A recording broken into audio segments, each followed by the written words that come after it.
술자리 인싸력을 높여주기 위한 역사적인 프로젝트입니다.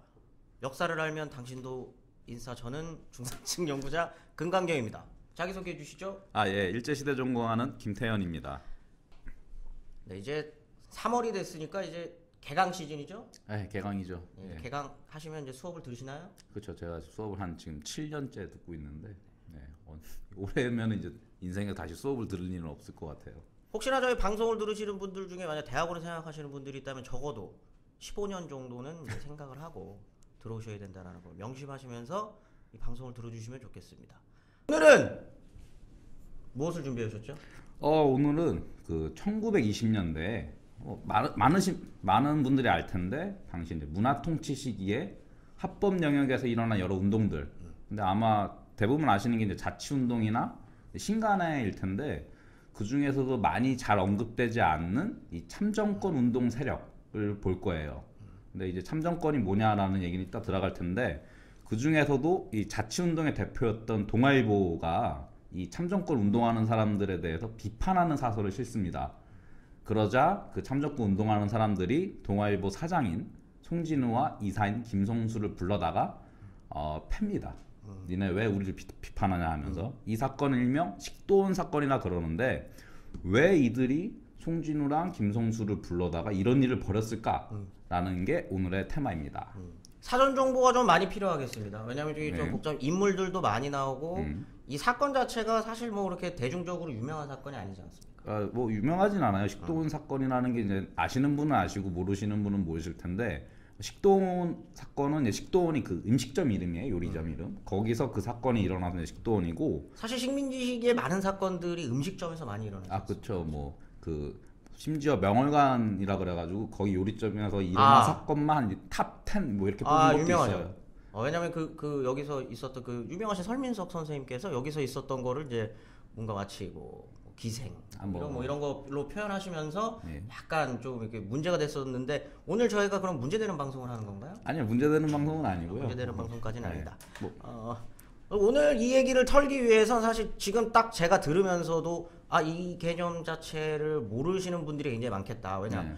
일제시대 이 엄혹한 시기에 참정권? 이 새끼들 친일파 아니야? 뭐 이렇게 생각하시는 분들도 있을 거고 문화통치라는 개념이 이제 교과서에서는 많이 들어봤겠지만 이런 개념이 정확하게 어떤 건지 이런 것들도 잘 모르시는 분들이 있기 때문에 하나하나 조금씩 사전적으로 알아야 할 정보들 이런 것들을 조금씩 설명을 해주면서 시작하죠. 뭐 그러죠.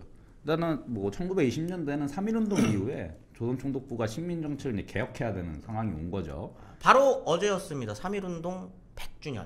이제 녹음 일자로 이제 어제였고 나가는 날짜로는 아닌데 어쨌든 저희가 지금 이제 3일 저희가 이제 주말에도 열심히 녹화를 하고 있는 건데 어쨌든 당시에 이 문화 통치를 뭐 많이들 얘기해 민족 분열 통치 정책, 민족 분열 정책이라는 것이 뭐냐면 쌔바닥이 오늘 좀 잘 안 굴러가시네요. 아침이어서 그래요. 방송 참 안 늘죠 저희가? 그렇죠.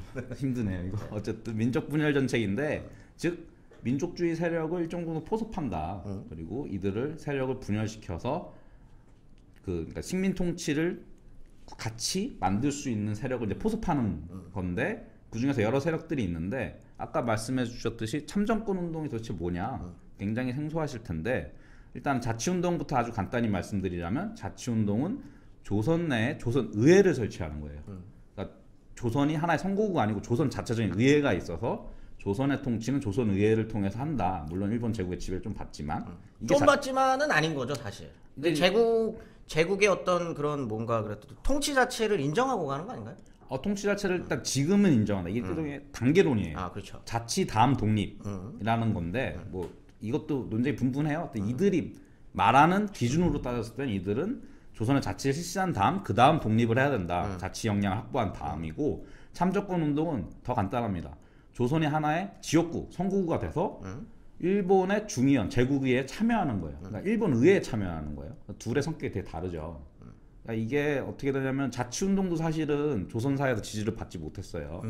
근데 우리가 일본인이 돼서 일본인의 중의원으로 진출하자는 얘기는 더더욱더 조선사회 지지를 못 받는 상황인데 더군다나 이제 3.1운동 직후라고 하는 어떤 시대적인 어떤 배경이 있을 테니 일단 조선의 민중이라고 표현하겠습니다. 일단 이분들 입장에서는 뭐 참정권 달라고 이거 굉장히 친일적인 혹은 뭐 이건 좀 굉장히 민족 분열적인 네. 이런 거다라고 판단할 수 있지 않겠습니까? 그렇게 판단이 많이 됐고, 근데 한편으로는 이들이 그러면 왜 진짜 미쳐서 나는 엄청 친일할 거야라고 한 거냐 했을 땐 저는 사실 약간 정치라는 개념으로도 좀 볼 필요가 있다고 생각해요. 굉장히 민감한 문제인데 이거 굉장히 아니, 좀 근데 자신감 있게 얘기하시네요. 친일파가 네. 자기가 이제 정치를 통해서 어떻게 권력을 확보하는가 했을 때, 그 당시에 이제 국민협회나 이런 참정권 운동을 했던 사람들은 나는 조선인 아니 일본의 중의원이 되고 싶은 게 목표인 거죠. 그리고 독립이라는 생각은 없는 거죠 사실상.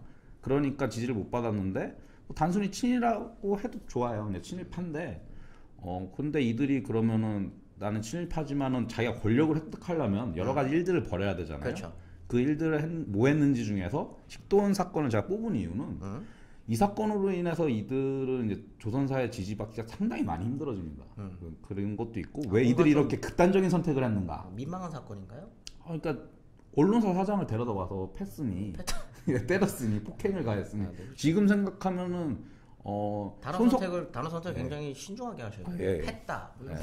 폭행. 폭행.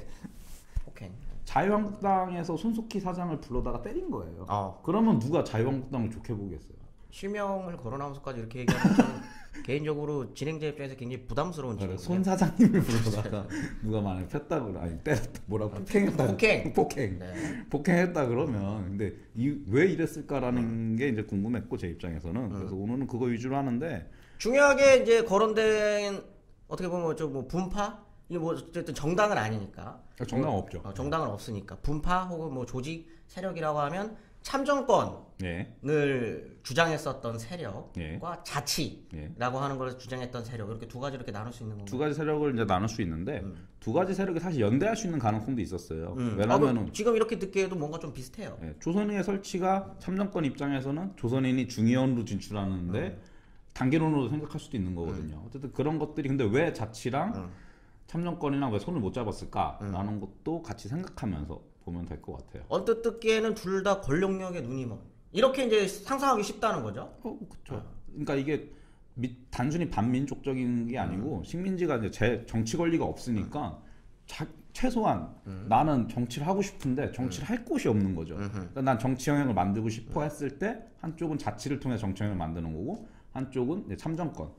그 일본 중의원에 진출해서 자기 정치 권력을 갖고 싶은 것이라고 아주 작게 말해도 뭐 친일인 건 당연한 거니까 여기서 말하고 근데 자치는 애매한 게 있어요. 그렇죠. 그 독립을 생각했냐 안 했냐 이게 있는데 참정권 운동은 누가 봐도 독립 생각을 안 했다. 그런 의미에서 아주 일찍부터 이들은 친일적인 행동을 했고 체제 협력적이었다라는 건 부정할 수 없는 사실인데 그냥 그 속에서 어떤 일이 있었냐라는 것을 아까 말씀드렸던 식도원 사건을 통해 보면 좋을 것 같다입니다. 좋습니다. 일단은 먼저 알아봐야 되는 게 그런 참정권 운동을 했었던 세력들. 그러니까 이것들이라고 표현할 뻔했네요, 제가. 이것들이라기보다는 이제 요 세력들을 보통 각파 유지연맹이다라고 이제 부른다는 거죠. 이게 이제는 원래는 국민협회나 여러 단체들이 있었어요. 그 단체들이 연합을 해서 만들어서 각자의 파가 이렇게 연맹이 맺은 거죠. 약간 친박연대 느낌인가요? 그런 느낌이고 태극기 느낌 약간. 약간 태극기 느낌이 나는 건가요? 뭐 당시 조선사에서는 지지하는 사람 있었겠지만 굉장히 극소수인데 굉장히 적극적인 활동을 이 사람들이 그 일본의 청원운동을 하고 제국의회에 이 참정권 안을 올려요. 올리는데 그 민원식이라는 사람이 그걸 주도했는데 그 사람이 일본에서 살해됩니다. 그러니까 그 정도로 지지를 못 받은 거죠. 일본에서 살해됐다 그러면 뭔가 일본 사람한테 죽은 거 같으니까 아니요, 조선 쪽에서 이제 그런 얘기를 해주셔야지. 아니 죄송합니다. 일본에서 죽었다 그러면 일본 사람이 죽인 거 같죠. 그러니까 죽임을 당할 정도로 조선에서 지지를 못 받았음에도 엄청 적극적으로 청원을 했고 그 민원식 죽음으로 인해서 제국위에서 일단은 의제를 올려줍니다. 불쌍하다. 제국의회에서 여기 요 표현은 어쨌든 일본 의회에서 조선인 참정권 안을 그러니까 의제에 올려놓고 계류시키는 거죠. 계류를 시켜놓은 상황인 거죠. 그러다 보니까는 이 각파유지연맹이 만들어졌을 때는 계류가 되고 있으니 이게 언제 실시되냐가 중요한 거예요. 이제 그 사람들은 그런 생각을 갖고 있는 거였다라고 이 정도까지만 일단 얘기하면 될 것 같아요. 각파유지연맹은. 그 각파유지연맹 중에서 대표적인 인물이 이제 오늘 얘기할 사람일 텐데 그 사람이 누구죠? 박충금이라는 사람인데요. 굉장히 생소합니다. 이 사람은 본인이 나중에 중의원이 돼요, 실제로. 일본 도쿄 그 선거구에서 당선이 돼요, 이 사람. 조선인 대표는 아니고 일본 선거구에서 당선이 되는 아주 대단한 인물인데요. 그 지금으로 따져 일본 국회의원이 됐다라는. 일본 국회의원이 되죠. 친일인병 사전에 굉장히 대표적으로 올라가신. 이 사람은 제가 봤을 때 많은 친일파 중에서 압도적인 분이다. 압도적이고 깡패예요, 사실. 깡패신데. 이런 말 함부로 후손들이 살아있거나 하진 않습니까? 뭐 어쩔 수 없죠. 사실은 사실이니까. 네.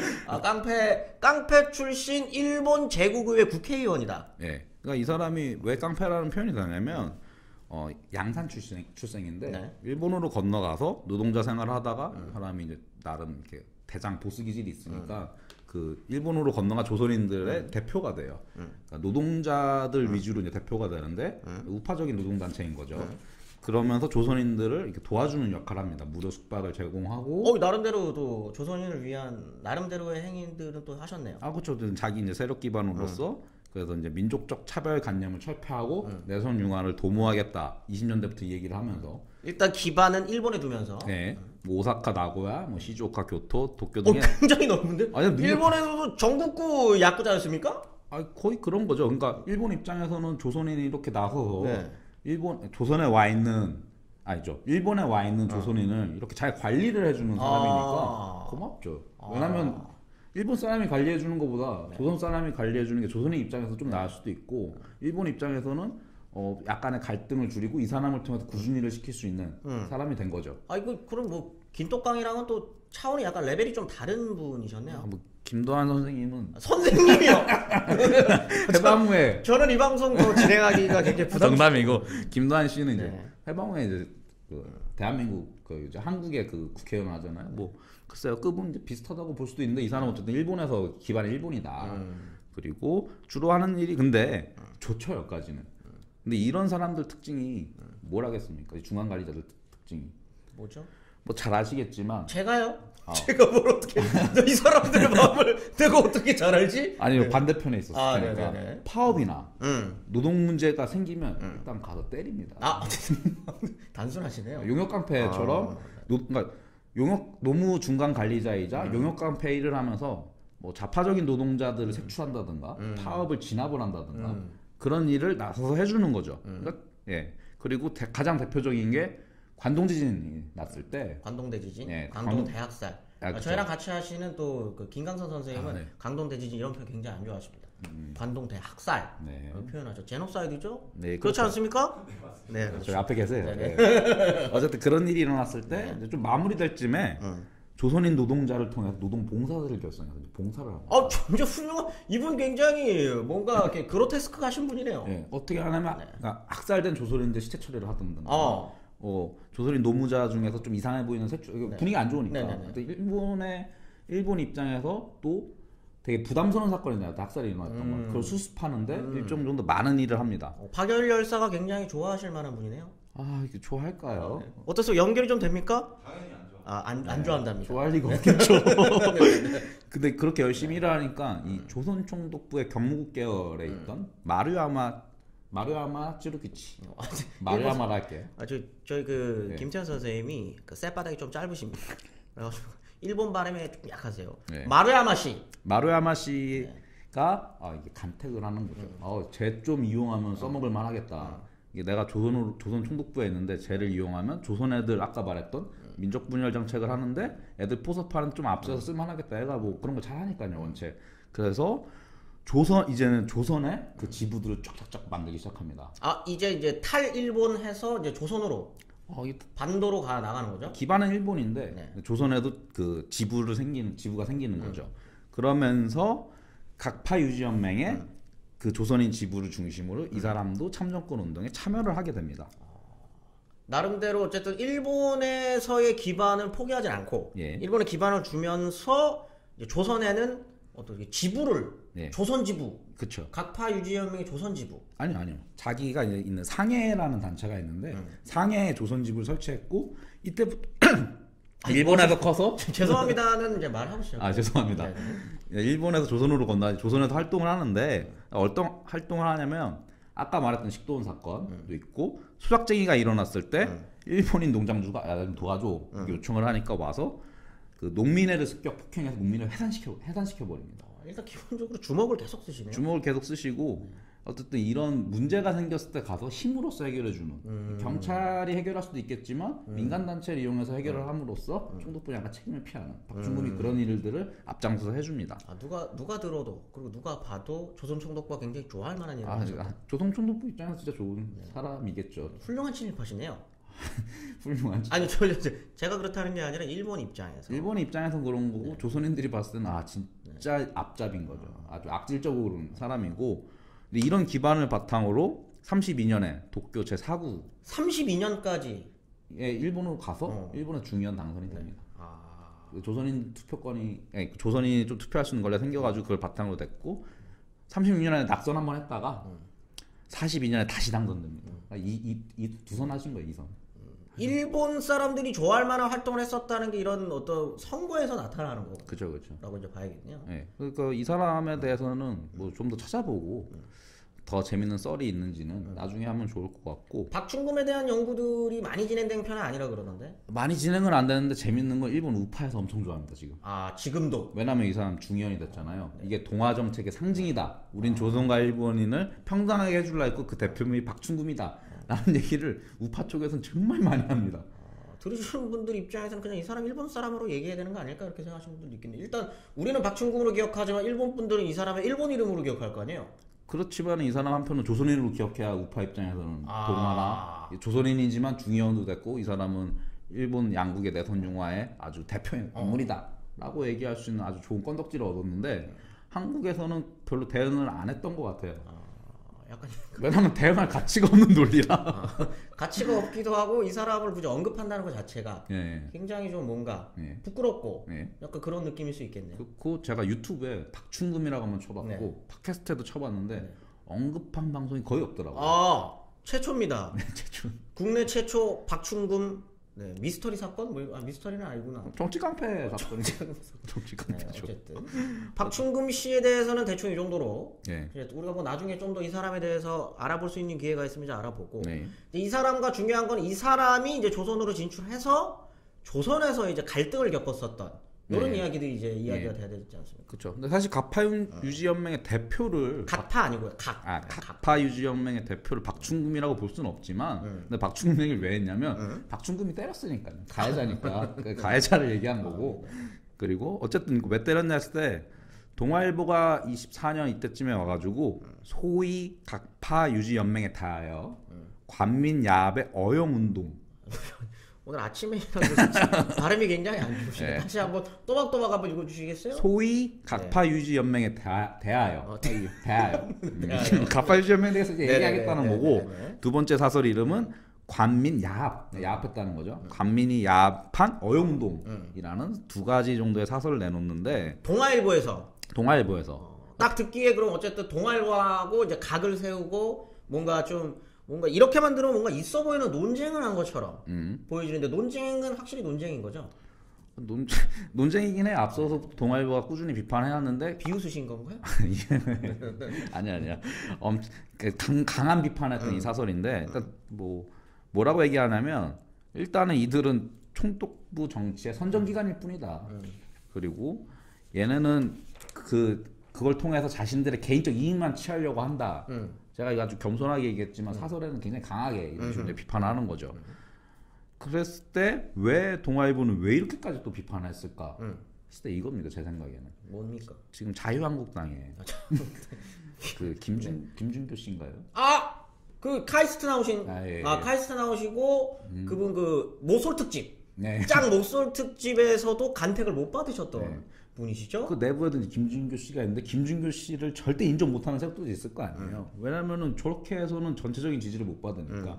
동아일보는 전 조선의 어쨌든 지지를 얻고 싶어 노력을 하는데 쟤네들은 절대 그럴 수 없는 논리로 나오니까.